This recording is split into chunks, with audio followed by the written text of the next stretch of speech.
A king who married 6 times. A king who divorced his wives, had them beheaded, and changed an entire nation's religion, all because he wanted a son.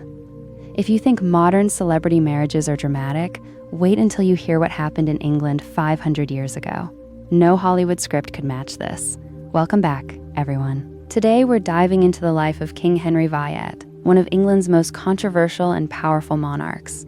His 6 marriages aren't just a story of romance. They're a story of political power, religious upheaval, and the constant shadow of death hanging over every woman he married.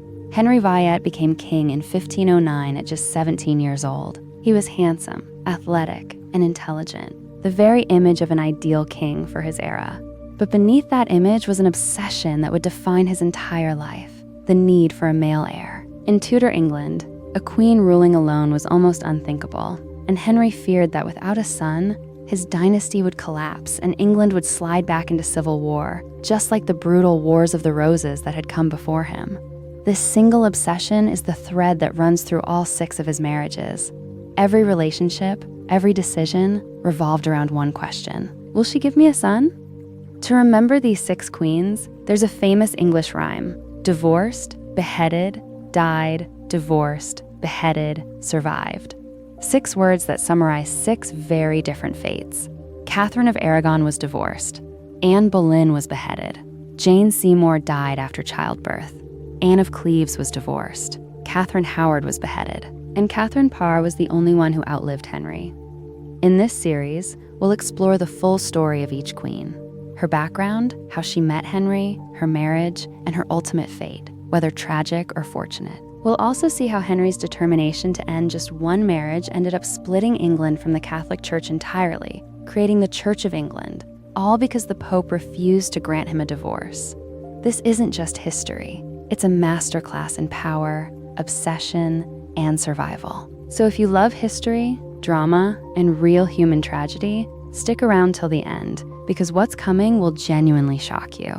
Let's begin with the first queen, Catherine of Aragon, who remained Henry's wife for 24 years, and whose ending is one of the most heartbreaking in this entire story. Chapter 2, Catherine of Aragon, the Spanish princess. Hawk. A 15-year-old Spanish princess arrives in England to marry her first husband, but within 6 months, she's a widow. You'd think her story ends there? No. The real drama begins when she marries her dead husband's younger brother instead. Catherine of Aragon was born in 1485 into Spanish royalty. She was the daughter of Spain's powerful rulers, King Ferdinand and Queen Isabella, the very same Isabella who funded Christopher Columbus's voyages. Catherine received an exceptional education, becoming fluent in Latin and well-versed in theology and politics. In 1501, at just 15 years old, Catherine married Prince Arthur, the elder son of England's King Henry VIII. This marriage was a political alliance designed to strengthen ties between Spain and England. But tragedy struck quickly. Just 5 months later, Arthur fell ill and died. Catherine was suddenly alone, with no husband and an uncertain status in a foreign land. What followed was a complicated diplomatic puzzle. Catherine's parents didn't want their daughter returning to Spain without a royal marriage, and they'd lose the dowry paid for the wedding if the union was considered dissolved. So a new plan emerged: marry Catherine to Arthur's younger brother, the future Henry VIII. There was one problem. Church law forbade marrying your brother's widow, as it was considered a form of incest. So Catherine swore that her marriage to Arthur had never been consummated, meaning no physical relationship had occurred. Based on this declaration, the Pope granted special dispensation, and in 1509, immediately after Henry became king, he married Catherine. The early years of this marriage appeared genuinely happy. Henry and Catherine loved each other. He respected her intelligence and relied on her counsel. Catherine established herself as a formidable queen in her own right. In 1513, while Henry was fighting a war in France, Catherine served as regent and successfully organized English forces against a Scottish invasion, leading to victory at the Battle of Flodden. But a serious problem was quietly eroding the marriage. Catherine became pregnant multiple times, but most of the pregnancies ended in miscarriage or infant death shortly after birth. Only one child survived, a daughter named Mary, who would later become Queen of England herself. But Henry desperately wanted a son, and as the years passed, his fear grew that Catherine would never give him one. Chapter 3, The Break with Rome, Catherine's Fate. Huck, A man wanted to get rid of his wife so badly, he changed the religion of an entire country. This isn't fiction. This is real history, and it's known as the King's Great Matter. By the 1520s, Henry VIII had become fully convinced that his marriage to Catherine was cursed. He pointed to a verse in Leviticus stating that a man who marries his brother's widow would remain childless, which seemed to match his situation exactly, since he had only a daughter, no son. But the truth was also that Henry had fallen for another woman, Anne Boleyn, one of Catherine's own ladies-in-waiting. Henry wanted his marriage to Catherine annulled, meaning officially declared invalid from the start. For that, he needed the Pope's approval. This kicked off the King's Great Matter, a legal and political battle that dragged on for years. Henry sent officials to Rome to persuade Pope Clement X, but there was a major obstacle. The Pope was practically under the control of Catherine's nephew, the Holy Roman Emperor Charles V. Charles had no intention of letting his aunt be humiliated, so the Pope refused the annulment. For Henry, this answer was unacceptable. With the help of his close advisor Thomas Cromwell, he took a radical step. He broke England away from the Catholic Church entirely. In 1534, the Act of Supremacy was passed, declaring Henry himself the supreme head of the Church of England, rather than the Pope. This was the biggest religious revolution in English history, now known as the English Reformation. Henry no longer needed the Pope's permission. He had England's own church officials declare his marriage invalid and stripped Catherine of her title as queen. But Catherine refused to accept this. She insisted she was Henry's true and legal wife, and continued calling herself Queen of England until her dying day. Catherine was removed from court and kept in a series of remote residences where her health steadily declined. She was even denied contact with her daughter Mary, which was perhaps the most painful part of her exile. Catherine spent her final years in loneliness and illness, but never abandoned her dignity, always insisting she remained the rightful queen. Catherine of Aragon died in January 1536, possibly from cancer. There's a striking detail worth mentioning. When Anne Boleyn heard the news of Catherine's death, she reportedly wore yellow to celebrate, a color associated with mourning in Spain. Catherine stands as a symbol of strength, dignity, and unwavering loyalty, a woman who fought a king alone for her rights. But her ending was one of heartbreak and isolation. Chapter 4, Anne Boleyn, the woman who changed a nation. Huck, a woman for whom a king abandoned his religion, his country, and his first wife. Yet within 3 years, that same king ordered her execution. This is the story of Anne Boleyn, one of history's most fascinating and tragic tales.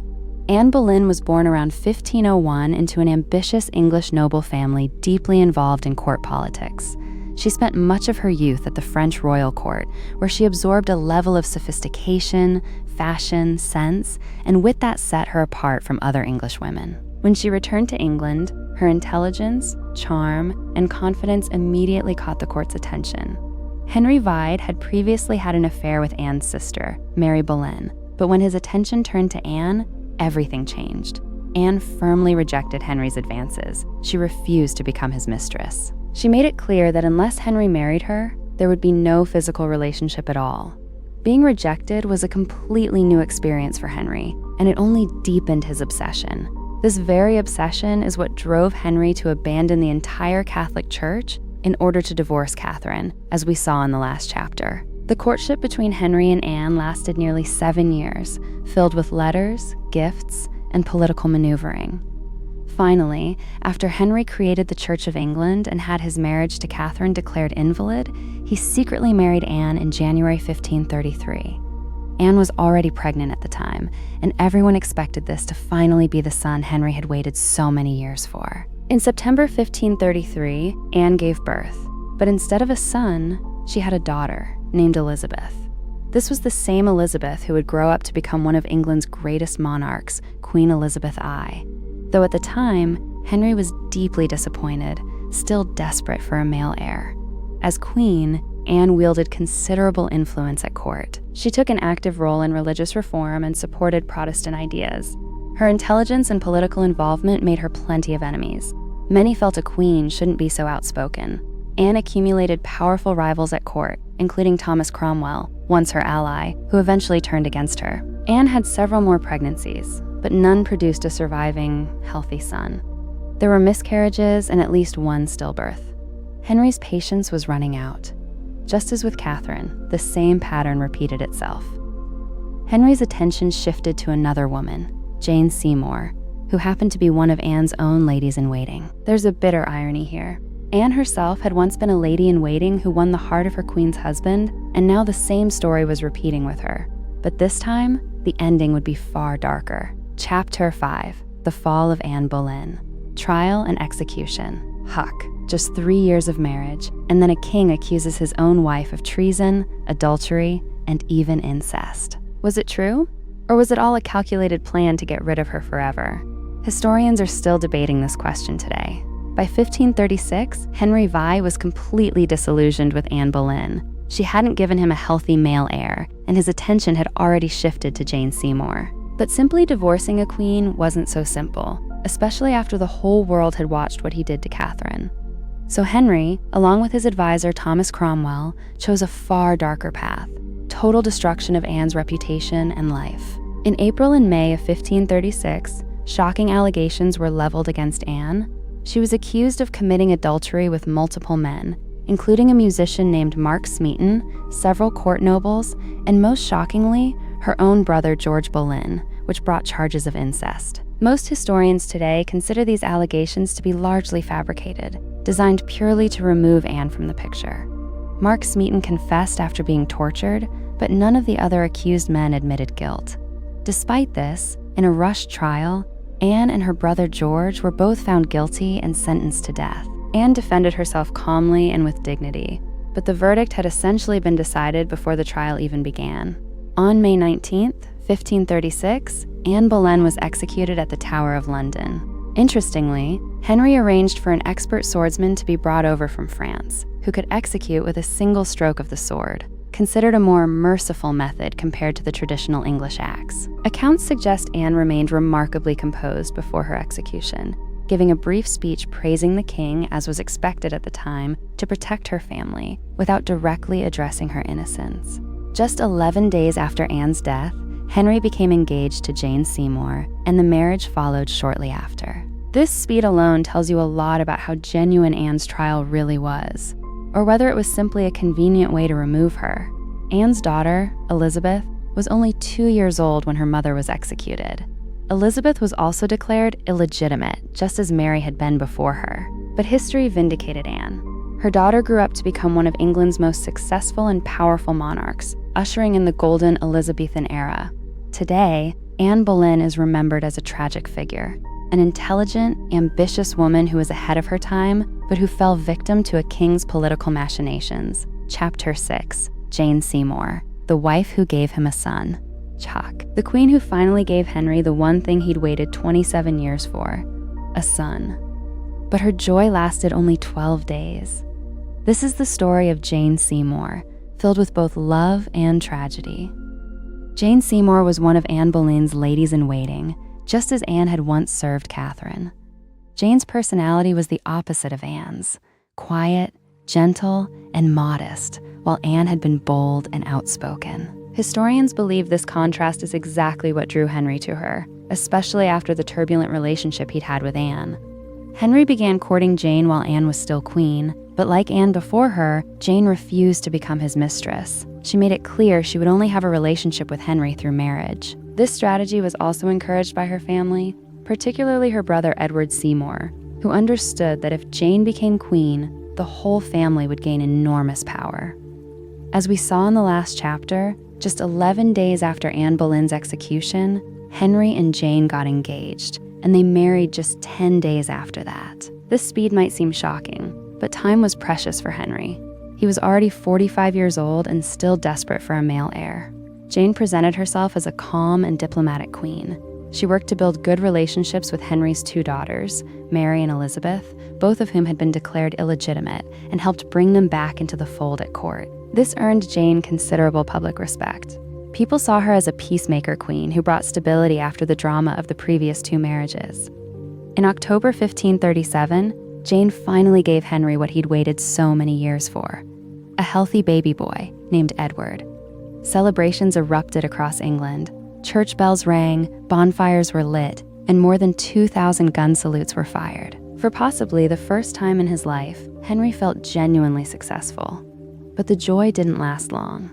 Given the medical knowledge of the time, childbirth was an extremely risky process, and Jane's delivery led to complications, likely an infection known as childbed fever. Just 12 days later, on October 24th, 1537, Jane Seymour died. Henry was genuinely heartbroken by her death.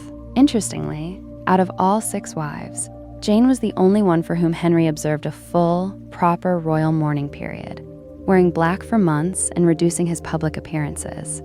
When Henry himself died, he specifically requested to be buried beside Jane at Windsor Castle, a clear sign that she was likely his most cherished wife, since she gave him what none of the others could. Jane Seymour's son, Edward, later became King Edward VI of England, but his health was fragile, and he died at just 15 years old.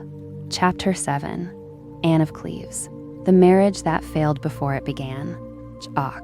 A marriage arranged entirely from a painting and ended the moment the two actually met in person. Henry reportedly compared this wife to a horse, but she's the one who made the smartest decision of all, saving both her life and her head. After Jane Seymour's death, Henry VI remained single for a while. His advisors, particularly Thomas Cromwell, convinced him that a new political marriage was necessary for England, especially to build alliances against Catholic Europe. Cromwell suggested Anne of Cleves, sister of a powerful Protestant duke in Germany. In that era, before any royal marriage was finalized, artists were sent to paint portraits of potential brides, since video calls or photographs obviously didn't exist. Henry sent his famous court painter, Hans Holbein, to Cleves to paint Anne's portrait. Holbein produced a rather flattering image, showing Anne as quite beautiful. Impressed by the portrait, Henry agreed to the marriage. But when Anne finally arrived in England in January 1540, and Henry saw her in person, he was deeply disappointed. Accounts suggest that in reality, Anne didn't quite match the portrait, and her German fashion and mannerisms were noticeably different from English court style. According to a famous, though possibly somewhat exaggerated story, Henry allegedly called her a Flanders mare, a deeply insulting comparison. Despite this, political considerations made it difficult to cancel the marriage without damaging England's international reputation. So on January 6, 1540, they married. But the marriage was doomed from the start. Henry later admitted he never consummated the marriage, which eventually became the grounds for annulment. This is where Anne of Cleves made a decision that sets her apart from the other 5 wives. She chose not to fight Henry. When he asked if she'd agree to an annulment, Anne simply agreed, without drama or resistance. In return, Henry rewarded her generously. Properties, estates, and a new official title, the king's beloved sister. Anne was allowed to remain in England, live a comfortably royal lifestyle, and stayed notably close with Henry's children, especially Mary and Elizabeth. Thanks to this smart move, Anne of Cleves lived a life unlike any of the other wives, free, wealthy, and safe from danger. She outlived all 6 wives, living until 1557, a full 10 years after Henry's own death. Interestingly, when Thomas Cromwell arranged this marriage, its failure severely damaged his standing too. Henry was furious enough to have Cromwell charged with treason and executed. The very same Cromwell who had once been Henry's most trusted advisor and who had helped him divorce Catherine of Aragon years earlier. Chapter 8. Catherine Howard, the teenage queen's tragic fate. Married to a 49-year-old king at just 17 years old and executed just 18 months later. Catherine Howard's story is one of power abuse, manipulation, and the tragedy of a naive young girl who never learned how to protect herself. Right after Anne of Cleves' annulment, Henry Boyda's attention turned to a young, energetic, and vivacious girl, Catherine Howard, who was Anne of Cleves' own lady-in-waiting. Catherine belonged to the powerful Howard family, the same family Anne Boleyn came from, and she was only around 16 or 17 years old, while Henry was 49, nearly 3 times her age. Henry, who by now had grown considerably overweight and struggled to walk due to a painful leg ulcer, was completely captivated by Catherine's youth and energy. He called her his rose without a thorn and married her quickly. On July 28, 1540, the very same day Thomas Cromwell was executed. Initially, Henry was blissfully happy with Catherine. He showered her with expensive gifts and jewels and doted on her completely. But Catherine's past held secrets that would prove extremely dangerous. Before her marriage, She'd had a relationship with her music teacher, Henry Manox, and later a romantic involvement with a secretary named Frances Dereham, both considered quite serious by the standards of the time. And the biggest risk of all, even after becoming queen, Catherine began another relationship, this time with a young courtier named Thomas Culpeper, who worked in Henry's own personal chambers. This affair was extremely reckless, since adultery by a queen was considered treason, as we've already seen in Anne Boleyn's case, regardless of whether those earlier allegations were true. In 1541, a Protestant reformer named John Lascelles informed Archbishop Thomas Cranmer about Catherine's past relationships. Cranmer had this investigated, and soon both her past and present relationships came to light. When Henry learned the truth, he was reportedly shocked and heartbroken. He wept extensively and avoided court for several days. Frances Dereham and Thomas Culpeper were both tortured and later executed. Catherine was first placed under house arrest, and then Parliament passed a bill of attainder against her, which allowed her to be declared guilty and sentenced to death without a full trial. On February 13th, 1542, Catherine Howard was executed at the Tower of London, the very same place where her cousin Anne Boleyn had been executed just 6 years earlier. It's said that the night before her execution, Catherine practiced how she would place her head on the block, wanting her death to be as dignified as possible. Catherine Howard was the youngest of all 6 wives at the time of her death, possibly only 18 or 19 years old. Her story serves as a stark reminder of just how limited a queen's freedom and choices were in that era, and how a single mistake could prove fatal. Chapter 9, Catherine Parr, the wife who outlived the king. The queen who was already a widow when Henry married her, and who saved her own life with one brilliant move, even after an arrest warrant had already been drawn up against her. Catherine Parr was the only one of Henry's 6 wives who outlived him. Catherine Parr became Henry VIII's 6th and final wife in July 1543. She was 31 years old at the time and had already been widowed twice before. Both of her previous husbands had died.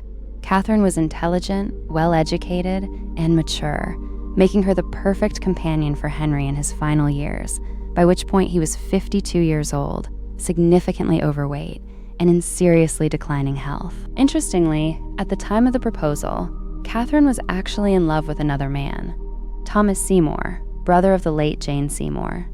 But when the king himself proposes marriage, refusal was practically impossible. Catherine set aside her personal feelings and fulfilled her duty, becoming queen. Catherine Parr took her role very seriously. She built warm, caring relationships with all 3 of Henry's children, Mary, Elizabeth, and Edward, and took an active interest in their education. It was Catherine who successfully pushed Parliament to pass the Third Succession Act, which restored Mary and Elizabeth, previously declared illegitimate, back into the line of succession, meaning that if Edward had no children of his own, either of them could inherit the throne. This decision later proved enormously significant, as both daughters, Mary and Elizabeth, did eventually become queen. Catherine herself was also a published author. She wrote Prayers or Meditations, a religious text that became the first book published in English by a queen. She was a strong supporter of Protestant reform and was quite outspoken about her religious views, which eventually put her in danger. Some conservative, Catholic-leaning courtiers, unhappy with Catherine's Protestant leanings, conspired against her. They convinced Henry that Catherine was guilty of heresy, that her religious views were dangerous. Henry, reportedly in anger, even signed an arrest warrant against her. But somehow, Catherine learned of the plot. Accounts suggest the warrant was accidentally dropped and ended up in her hands. Catherine made a brilliant move. She went directly to Henry and spoke with him. She explained that whenever she debated religion with him, it was only to help him better express his own thoughts, and that as a woman, she would never presume to teach him anything. Henry was so pleased by this humility and diplomacy that he forgave her completely, and when officials arrived to arrest her, Henry sent them away himself. In January 1547, Henry VIII died. Catherine Parr was the only one of his wives to outlive him. A few months after Henry's death, Catherine finally married her old love, Thomas Seymour. Sadly, though, in September 1548, after giving birth to her first child, Catherine also died from the same childbed fever that had claimed Jane Seymour's life. Catherine Parr is remembered today as an intelligent, diplomatic, and caring queen who not only saved herself, but also played a crucial role in securing the futures of Henry's 3 children. In the next chapter, we'll cover Henry VIII's own final years and death, as both his empire and his health steadily declined. Chapter 10, Henry VIII's final years and death. Huck. A king who was once England's most handsome and athletic prince became so overweight in his later years that he needed mechanical devices just to walk. This is a dark story of power and excess. In his youth, Henry VI was an athletic, handsome, and charismatic prince, a master of jousting, hunting, and dancing. But in 1536, a serious jousting accident injured his leg badly, an injury that never fully healed. It developed into a chronic, painful ulcer that plagued him for the rest of his life. Because of this injury, Henry could no longer stay physically active, but his eating habits didn't change. If anything, they got worse. In his final years, he became extremely obese, with his waist reportedly reaching 54 inches. He required mechanical devices just to move around and needed machines to help him climb stairs. Henry's temperament also grew increasingly unpredictable and volatile. The same Henry who once brought joy and celebration to his court became paranoid, angry, and cruel. He had several of his close advisors and even old friends executed on charges of treason, including Thomas Cromwell, once his most trusted minister. In his final years, Henry remained actively involved in England's foreign policy, fighting wars against France and Scotland, which drained the royal treasury considerably. He also dissolved the monasteries known as the Dissolution of the Monasteries and seized their property for the crown, a massive wealth transfer that was also part of his religious reforms. By 1546, Henry's health had deteriorated significantly. Alongside his leg ulcer, he likely suffered from diabetes and heart problems as well. On January 28, 1547, Henry VI died at age 55. Before his death, he had clearly outlined the line of succession in his will. First his son Edward, then Mary if Edward had no heirs, and then Elizabeth if Mary also had none. As mentioned in the previous chapter, Henry had requested before his death to be buried beside Jane Seymour at St. George's Chapel in Windsor Castle. This shows that of all 6 marriages, Jane, the wife who gave him the son he'd waited so long for, held a special place in his heart. After Henry VIII's death, his son Edward VI became king at just 9 years old, but his health was also fragile, and he died at 15. Mary became queen next, later known as Bloody Mary for her persecution of Protestants. And after her, Elizabeth took the throne, ushering in a golden era still considered one of the most successful periods in English history. Henry VIII's legacy remains complicated. On one hand, he transformed England religiously and politically. On the other, his personal life is a story of cruelty, obsession, and destruction. In the next chapter, we'll bring together the legacies of all 6 wives and see how they're remembered today. Chapter 11, Divorced, Beheaded, Died. The Legacy of the 6 Wives. Huck, a simple English rhyme that summarizes 6 women's entire lives in just 6 words. But is it really that simple? Today, we'll look at the true legacy of these 6 queens. Divorced, beheaded, died, divorced, beheaded, survived.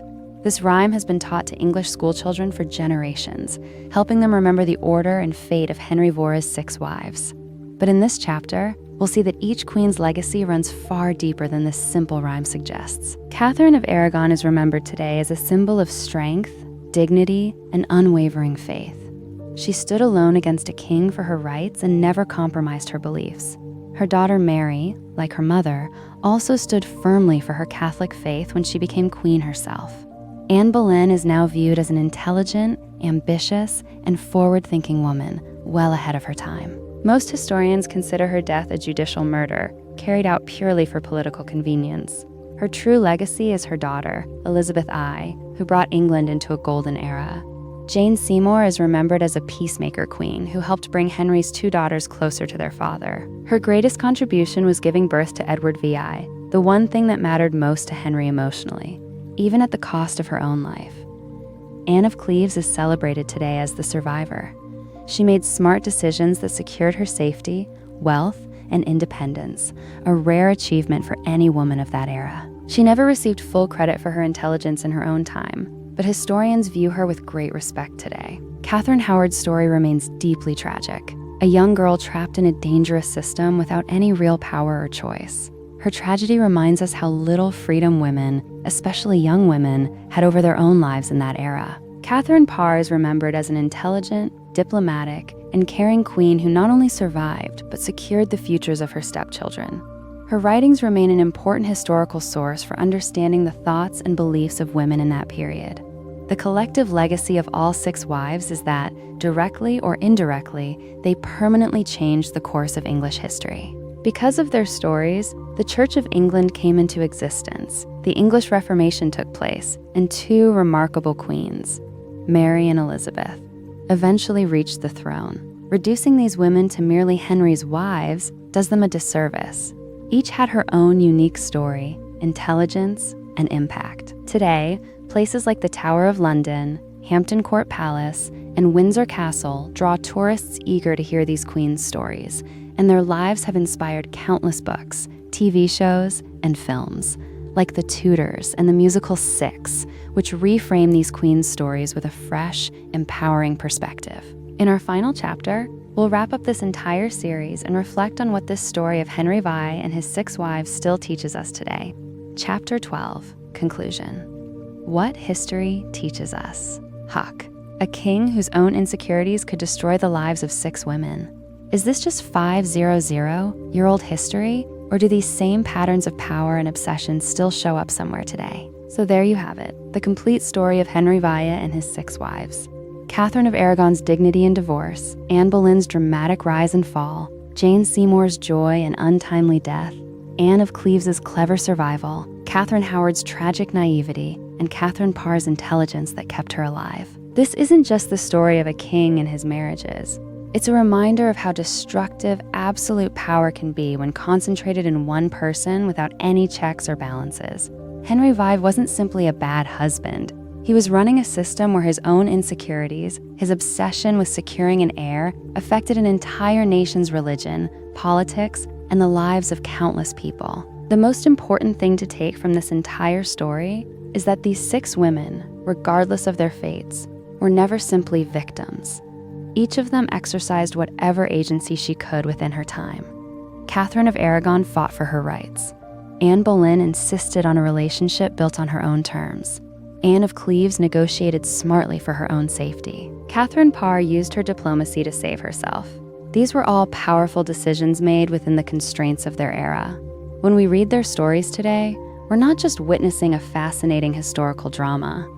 We're also learning how history often overlooked women's agency, intelligence, and struggles, and how today we're working to remember them in their full complexity. Henry VIII's legacy will forever remain part of English history. The foundation of the Church of England, the continuation of the Tudor dynasty through Edward, Mary, and Elizabeth, and an era still celebrated through books, shows, and films. But perhaps the most important legacy of all belongs to these 6 women. Some tragic, some inspiring, all unforgettable. If you enjoyed this video, please hit like, subscribe to this channel, and tap the bell icon so you don't miss our next history video. Let us know in the comments which of these 6 queens stories touched you the most. See you in the next video with another fascinating piece of history. Until then, thank you and goodbye.